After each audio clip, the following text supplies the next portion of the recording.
Здравствуйте, дорогие друзья!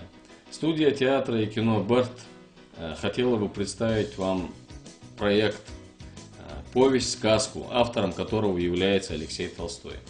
Многие знают эту сказку. Эта сказка называется «Золотой ключ» или «Приключения Буратино». Повесть-сказка Алексея Толстого «Золотой ключик» или «Приключения Буратино» занимает особое место. Оно во многом универсально. Сказка имеет увлекательный сюжет, населена запоминающимися и колоритными персонажами, сдобрена тонким и добрым юмором. Лишь такие произведения и могут составить достойную конкуренцию иностранным растиражированным героям.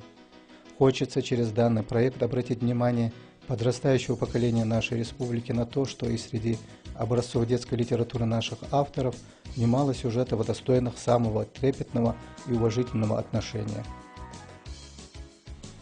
Такая сказка сегодня необходима для наших детей, молодежи. И чем она важна? Тем, что сегодня мы приучаем наше поколение, младшее поколение к театру. Эту сказку, наверное, многие сегодня слышали, но вряд ли кто ее видел. Только по рассказам. Потому что информации о ней мало. Сегодня это как-то не показывают по телевизору, не ставятся на сцене. И вот мы решили ее поставить. Для чего? Для того, чтобы как-то у детей, школьников появилось какое-то отношение, особая любовь к театру. Дети, они должны видеть сказку. Не взрослые спектакли, не фильмы, поставленные для взрослых зрителей, а именно предназначены для их возраста.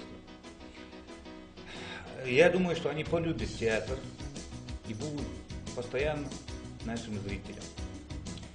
Это сегодня, наверное, первая будет такой проект, но и в дальнейшем мы будем обязательно ставить сказки для наших детей, чтобы они стали добрее, чтобы они стали как-то, чтобы их детство было заполнено. Это воспоминание остается на всю жизнь. В основе режиссерского решения и сценографии будет лежать мобильность. Все будет нацелено на то, чтобы спектакли можно было легко перевозить из города в город, из села в село, показывать на любых более или менее приспособленных для демонстрации и постановки площадках. Главная цель – охватить просмотром спектакля как можно большее число зрителей и преимущественно зрителей из числа молодежи и школьников. По данным статистики, процент молодого населения в Ингушетии один из самых высоких по стране. В эпоху гаджетов заинтересовать подростка сценическим искусством – непростая задача. И главное препятствие этому – то, что у большинства из них никогда не было именно театрального зрительского опыта. Как же увлечь молодежь сценой, показать им, что это такое – одна из сверхзадач проекта. Предполагается, что постановка будет осуществляться на двух языках.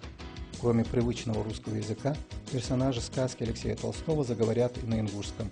Это тоже имеет целью увлечь и сблизить зрителя с материалом. Мы надеемся общими усилиями воплотить свой проект в жизнь на высоком профессиональном уровне и призываем вас всех голосовать за наш проект.